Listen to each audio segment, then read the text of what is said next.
Guys, we're back with some recruiting news for Kansas State basketball. I know it's not a great time and everybody's not, back flipping over themselves about what the future holds right now, but I do have some exciting stuff to talk about in today's video, and I'm excited to cross that off the list, looking at some international prospects in the class of 2025 that could wind up in Manhattan here fairly soon. A quick caveat, I'm in a closet, different background, out of town for the month, but it's all good. I enjoy it, sounds good, looks good, we're all good to go. We're closing in. I think we have like 6 subscribers until we're at 3,000, so help your boy out. And at 3,000 subs, I'm getting a cat script tattoo, so be sure and help us out on that front as I get that thing done. But guys, let me jump in right here. There's a couple of different reports this week that I want to talk about, and 2 different players whose names have kind of surfaced from various different reasons. There's a couple different guys to talk about, one coming by way of JoeTilleryy, and one just being a constant talking point among a couple of different people in the industry. Now, I'm going to go in terms of maybe pressing need or personal favorite picks type situation, but I'm going to talk about the first player. This is a player from the EuroLeagues. This is Mathieu, a player at FC Barcelona, a talented scoring guard type player that's got a big frame. He's 6'6", 200 pounds, and is absolutely D1 ready. A future NBA player in Mathieu Grujicic. Let me read some stats, and I'll toss up some highlights so you can watch as I go along. But he's a really good player, man. I'm just going to say that out the rip. The kid is only 17 years old. Now, I know that might perk your ears up and say, well, this kid can't be ready for basketball. He's ready to start in D1 basketball and have a heck of a career. A lot of people look at this kid as a long-term NBA play, but not a 5-year in college basketball type dude. This is like a 2-year thing. Go to the league. I mean, he's got all the talent you would need. And you've seen some really good successes from guys that have gone professional overseas and then come and done the NCAA route to get to the league. You've seen a lot of people like that, and a couple of different programs have had success with that. Significantly, like, Baylor, the Baylor coaching tree under Scott Drew. You've got guys, that have done it all over. You have, obviously, Grant McCasland sort of exploring that route. He's kind of capitalizing more of the NBA Africa type route, but you do have more dudes around the country that are having some of this Eastern European background where they can go out and play against fully grown professional players, come to college basketball, and dominate. I mean, we all saw it with Igor Demon this season. Maybe he didn't have the numbers I anticipated off the rip, but he's going to be a top 10 pick when all is said and done for Igor Demon. But jumping into Mathieu Grujicic, in his career in EuroLeague, so he's a young guy. Once again, let me toss it out there. All-time in EuroLeagues, he's averaging 12.6 points per game, 2.8 rebounds per game, and 1.5 assists per game. He's shooting about 42% from the floor and 37.3% from 3. The kid's a sniper. I know 37 isn't 40. It's the shining number that everybody wants to see. He's an elite basketball player, an elite shot creator type dude that can get his own shot and score. Now, he was recently named the tournament MVP in a 4-game stretch a couple weeks ago. This is a big tournament to talk about. And in that run, it's 4 games over that span. He averaged 18.5 points, 5.7 assists, and 2.5 rebounds, while also shooting that same 37% from 3. The kid is a perfect prospect. He's an incredible basketball player, and a lot of people around the country want him. As a background, let me jump in here. A recent story broke from 24/7 Sports. This is from Deshaun London, who talked about Mathieu Grujicic kind of being an increasing prospect to watch in the college basketball scene, because a lot of people weren't sure if he's going to play college basketball or stay professional overseas, but he's decided, I'm going to go the college route. I'm going to go to America. I'm going to play some college basketball. This is what Deshaun London had to say. This is the most important thing to talk about from this piece, was the outro. And he said this. Basically, he detailed his career and all the successes he's had in his career already, saying these successes have presented Grujicic with both professional and collegiate options. However, 24/7 Sports has learned that the German national intends to play in the NCAA before pursuing professional ambitions. 24/7 Sports has also learned that a group of Big Ten, Big 12, and ACC programs are in the mix.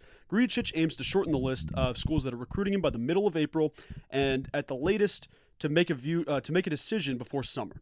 So while this won't be maybe the quickest recruitment, I do like the words that it says at the very latest. That's what he's going to think. You'd hope it gets done. Maybe he shortens the list in March. Maybe we get some more information in April, heading into the transfer portal window. Now, I've heard from a reliable source that Mathieu Grujicic is connected to Kansas State, and I hear the Wildcats are pushing pretty hard. I don't know the full ins and outs of that because it's just I'm not super familiar with the international recruiting scene, but I do know that we're interested, and you can see why. He's a talented player, someone that I'd absolutely love to have on the squad, and you can run him at, there's a couple different people that have suggested, hey, this guy could be a jumbo point guard, to be honest, and be your primary ball handler. Realistically, the way I see him more as a 3 or a 4, not because he can't be a playmaking guy like that, but I just feel like he fits that game in college basketball a little bit better at that spot, and he's got the ability to do it. He's got the speed, the pace, and control you like to see.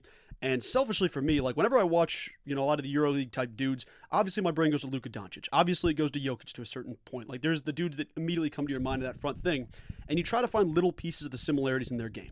I won't sit here and try to tell you that these guys that are 17 and 18 years old are on pace with top 5 players, in the NBA right now, if not top 3 players. That being said, one thing I do see with Grujicic's game is he has the same deceleration and pace that Luka has, where it's nobody is going to speed me up. I will play as fast as I want or as slow as you want, and you won't change that. There is not a panic to his game whatsoever. It's slow, it's methodical, but it's not because he's not quick and athletic. You see that with him pushing it in transition. Also, the cups, sprint to the cup, he sometimes has that deceleration that Luka hits.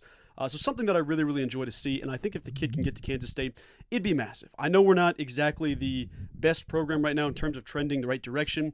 It's been tough. You missed the tournament in back-to-back seasons, likely. I don't know if we're going to win this. We're probably not going to win the Big 12 tournament. So if that changes, I'm stupid. I'm wrong. That being said, Mathieu Grujicic is a player to know. We'll see what that process looks like, what that recruitment happens from here on out.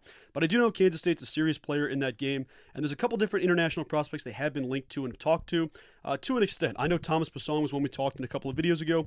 I don't know how interested they're on that front, but I do know another kid that was brought up this week and has maybe one of the greatest names I've seen. That player is 6'9", stretch 4. This is Francesco Ferrari, one of the greatest names, like we said, an incredible name. So that alone is awesome to see.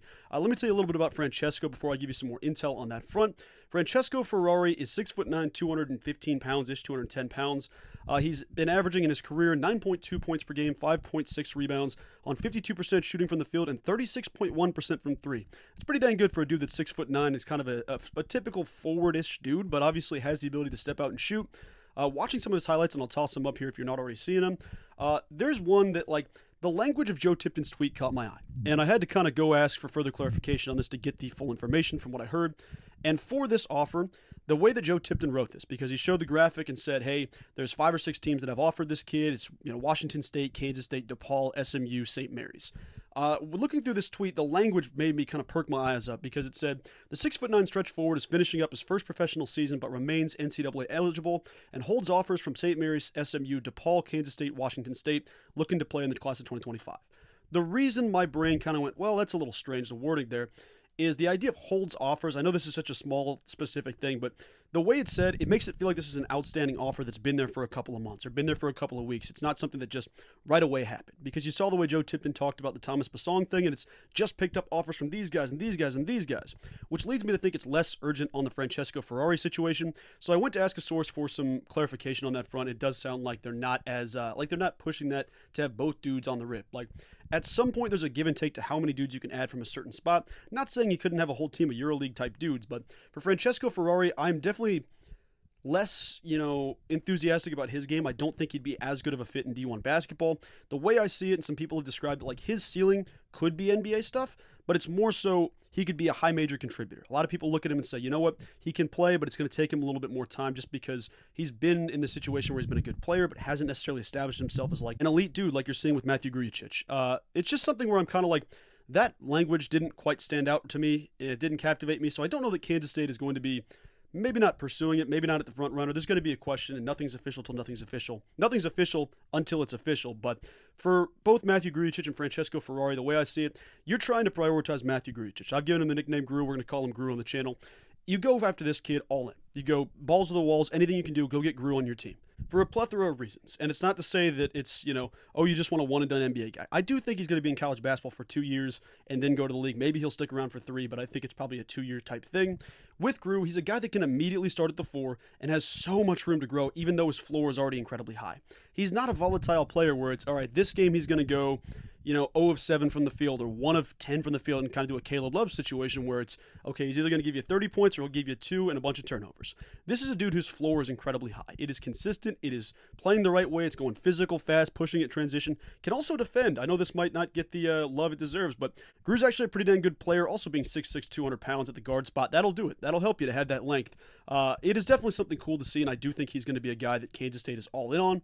I like the idea for, obviously, like I said, a couple different reasons. It's strengthening the overseas relationships of what you can do to develop these EuroLeague type dudes. It's also giving you a kid that will go to the NBA one day. In theory, obviously, you never know, but this kid's definitely got NBA material. And it also gives you this.